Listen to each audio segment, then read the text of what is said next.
Hello, everyone, and welcome back to our bonus episode here with our candidate, Joey Morrison, who's running for the City Commissioner's Office of the City of Bozeman, Montana. So if you did not see the first part of our conversation with Joey Morrison, that will be linked at the very end of this video, so no worries. But if this is your continuation, seeing the second part, welcome back. So there were some questions that we didn't get a chance to ask you in the first part of our conversation. We're going to get to some of all of those now. However, I wanted to start with a little more of a lighthearted question. I don't get to do too many of these whenever I'm talking with candidates. So I'm a little curious. I asked a similar question to Christopher Coburn. What are three of your favorite places to eat in Bozeman? And I think we all want to know. Yeah, I feel like my hands are a little tight because I work in a restaurant. So I feel like I've got to say them. Yeah, I will say, if you talk to anybody who works in a restaurant, there are things that are off the menu that like are often, really fun because it's what we get to make for ourselves. And so I will say Hooked Sushi, which is where I work, has got to make it into the top three, but I don't think number one. I love getting to eat, fish and rice and things like that. The things make my body feel really good. But I have to give it up to Whistle Pig Korean, which is this incredible Korean restaurant here in downtown Bozeman. And then at least, my favorite like comfort food and just like my favorite, I think, like ethnicity of food is Indian food, this restaurant called Pakiza. And we got Pakiza last night and I'm still riding that high. Indian food. All right. Well, it's always good to know that our candidates are also normal people who eat at the same places that we do. So we appreciate you. And I haven't heard of that last one. So I have to check that out next time I'm in Bozeman. It's good. But so let's get back into some of the more questions, policy oriented questions here. So we were just talking about the housing crisis. And that comes on the tail end of the fact that it is becoming exorbitantly expensive to live in Bozeman as that city and the community around Bozeman continues to grow.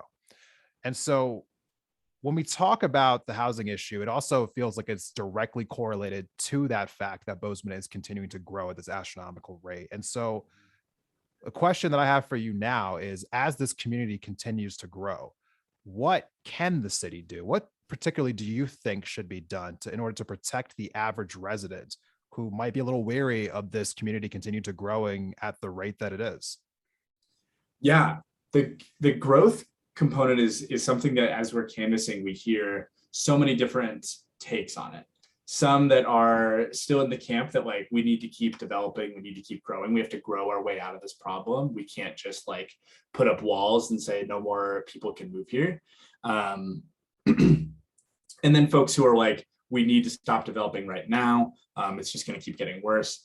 And I think one thing that we have seen is this old mentality that was like development kind of pays its own bill. If you just keep developing, it'll lift everybody up. And that clearly has not been the case. That has very clearly not been the truth of what it's been like to live in Bozeman. It seems like every year, Bozeman has a new economic indicator that it gets to boast about how healthy and prosperous everybody is. But working class people, like, we're not feeling it. We are not feeling the economic prosperity of this community. And so I think when we are imagining growth and development, it needs to be not at the expense of the people who make the city run. Young people are, like I said in the first part, like we are the people who pour the beers. We, cooks in restaurants like where I am. We clean the streets, we plow the roads, we build houses that we will never get to afford. And we need to reckon with that reality that we can't in one breath say, well, you should go find a new place, move somewhere else if it's too expensive to live here, while also in the next breath saying, well, please don't go. We need you. We need young people to stay here and keep working as service industry workers to make our economy run. And so I think just by the virtue of moving more young and working class people into seats of power, we will inevitably solve some of those problems. We'll bridge some of those gaps of developing and outstripping the people who call this place home and who make it operate. Okay. And I think when we were speaking before, you had mentioned something that you referred to as smart development. And so I definitely want to ask you exactly what does that mean and how that would be implemented, but also more importantly, let's just fast forward a little bit and say you are elected to the city commission's office. What type of proposals would you be bringing to the table that would coincide with what you think of as smart development? Hmm.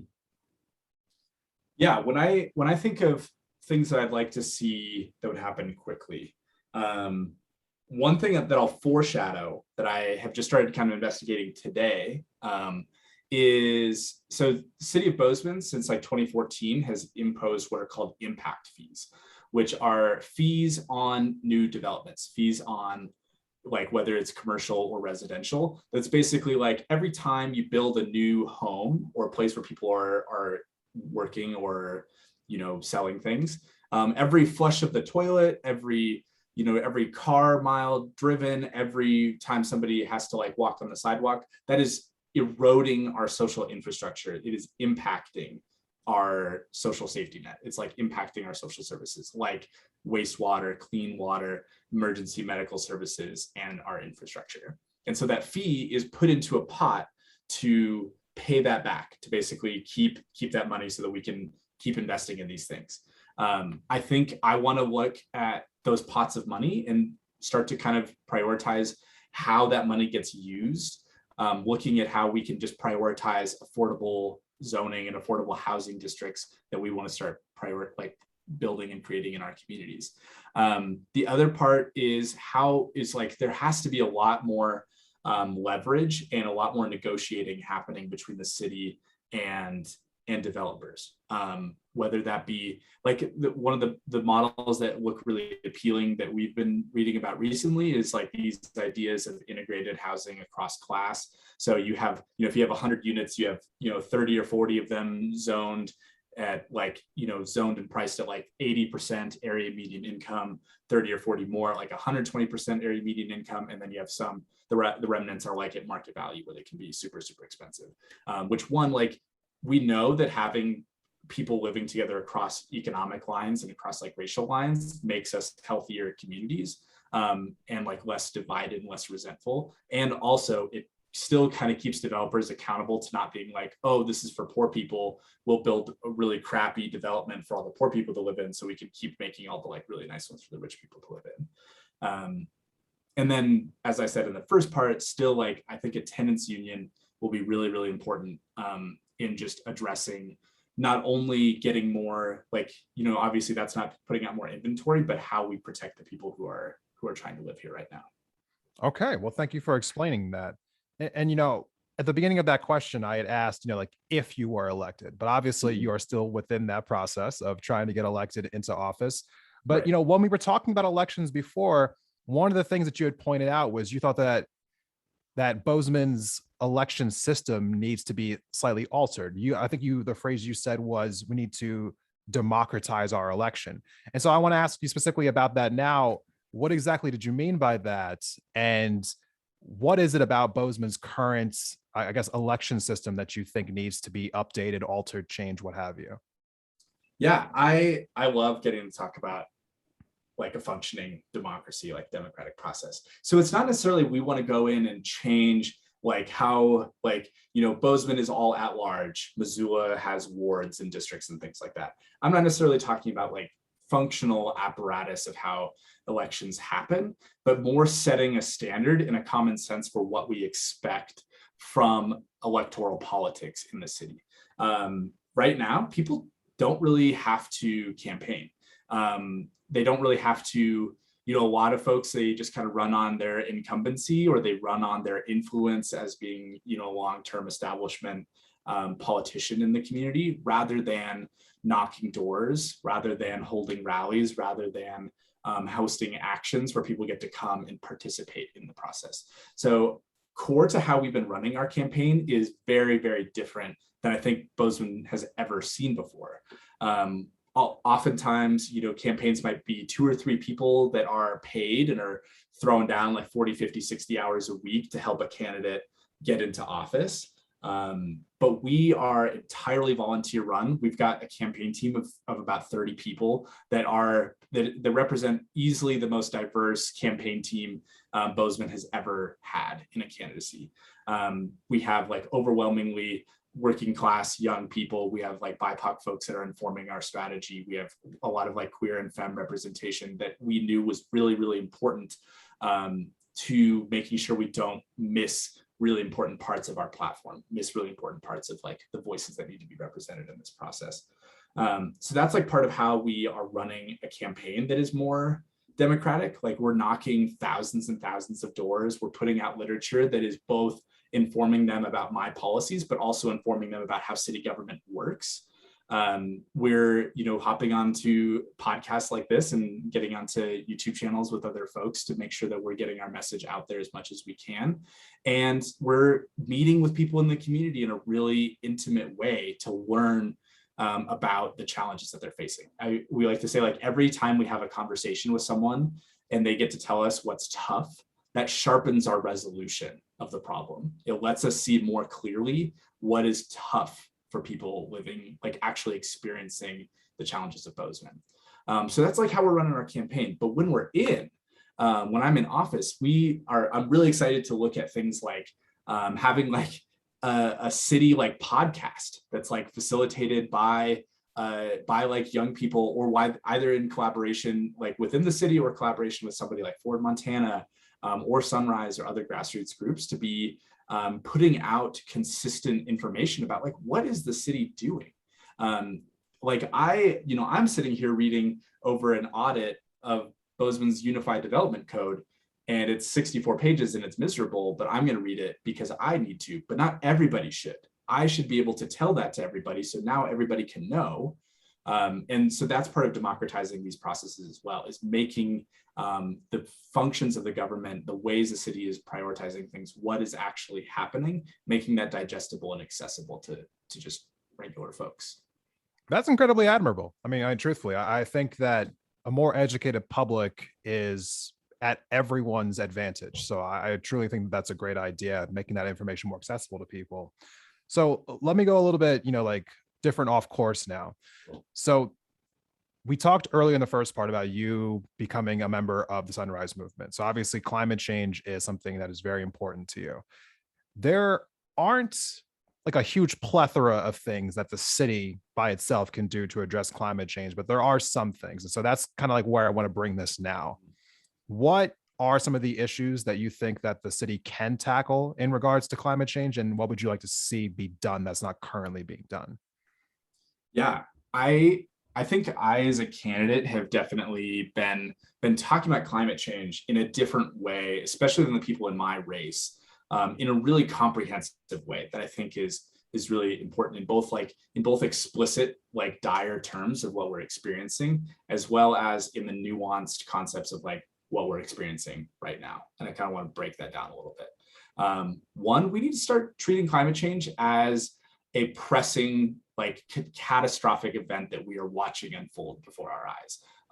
When I see candidates who are running with things on their website that say climate change prevention, it's like disqualifying to me. It's like, climate change is here. We need to be, yes, taking actions to lessen our impact on emissions and creating, generating as much pollution. We need to start toning those things back. And there are things that we as a city can do that are the normal run-of-the-mill things, like, in like carbon tax incentives and green incentives for property taxes and things like that, for folks that want to put solar panels on the roof of their business, the roof of their home, or in their neighborhood, so that they can generate power for their for their neighbors as well. Incentives for getting rid of water consumptive grass and prioritizing drought resistant yards and things like that, as well as just like building up.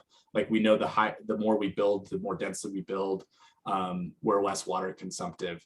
But so those are like the normal standard things that I think kind of everybody's thinking about a little bit. But what we also need to be thinking about is, what are we going to be doing as we watch this climate crisis get worse?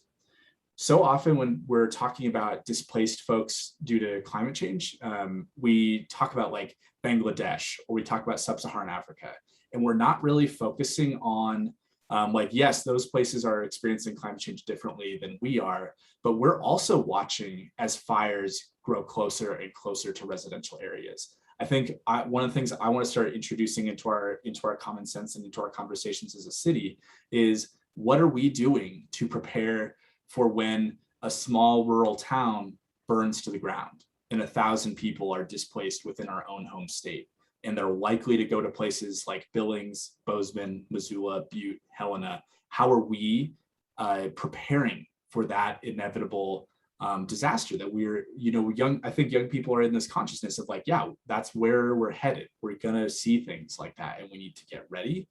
So I think that's a future focused mindset that I want to make sure that is known, that we as a campaign and we as a movement are really thinking critically about. But then of course there is the boogeyman of climate justice in Montana, Northwestern Energy. And we know that right now, each of us as individual cities have very little bargaining power to make sure that they come to the table, to make sure that they're accountable. Because right now they're basically entirely inculpable and don't have to really adhere to any climate action plans that we have. But we know that if we unify together with other cities that are enacting similar climate action plans, like Missoula, like Helena, like Butte, like Billings, we have a lot more power unified together in coalition. And that's something I'm really interested in looking into as well. Absolutely.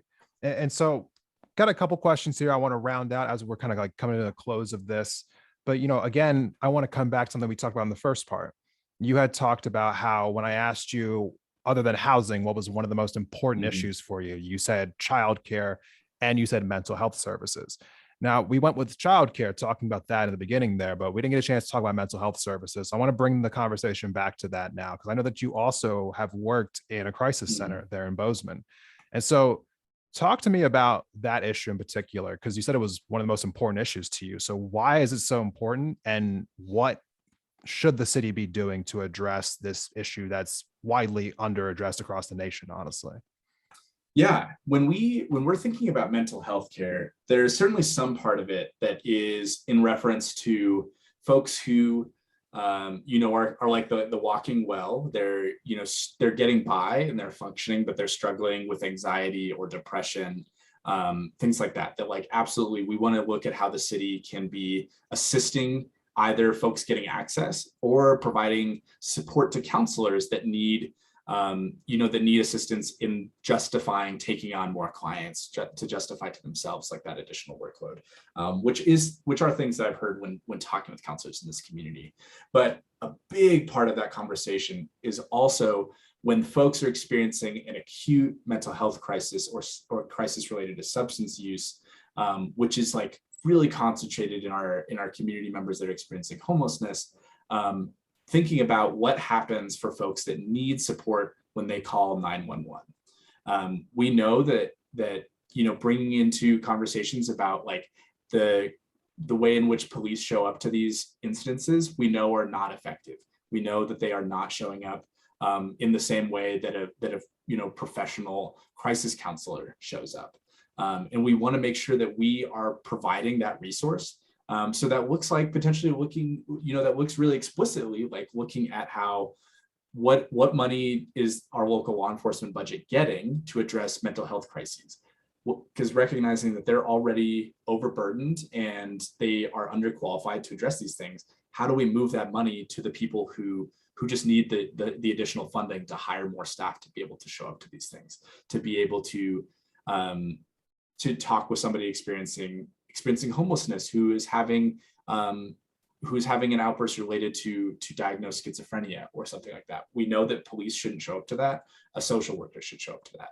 And I think that's a growing consciousness in our community. And we've been hearing a lot about those concerns about people who have decided not to call 911 when they've had thoughts of suicide because they didn't want a police officer to show up. They wanted a counselor to show up and knew that wouldn't be the case. And yeah, there's lots of models to be looking at.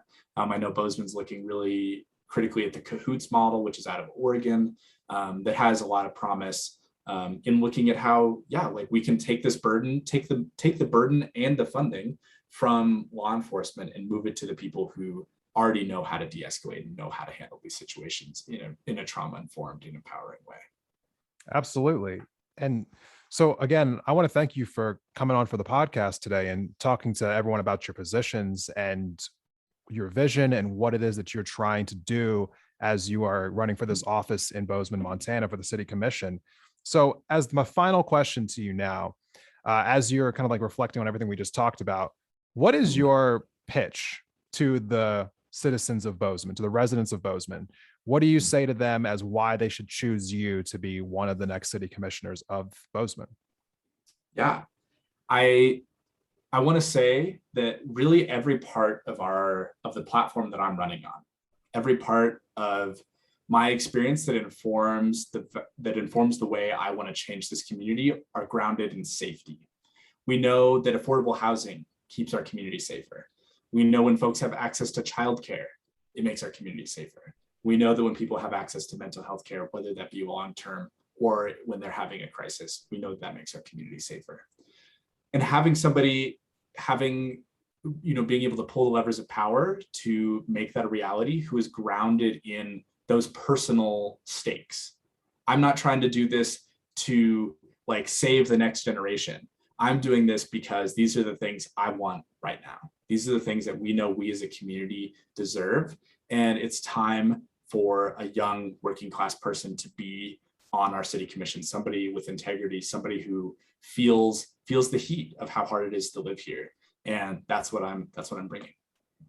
Absolutely. Thank you so much for coming on today and like sharing all this with us. For those who are interested in your campaign, where can they find you at online? How can they just learn more about you?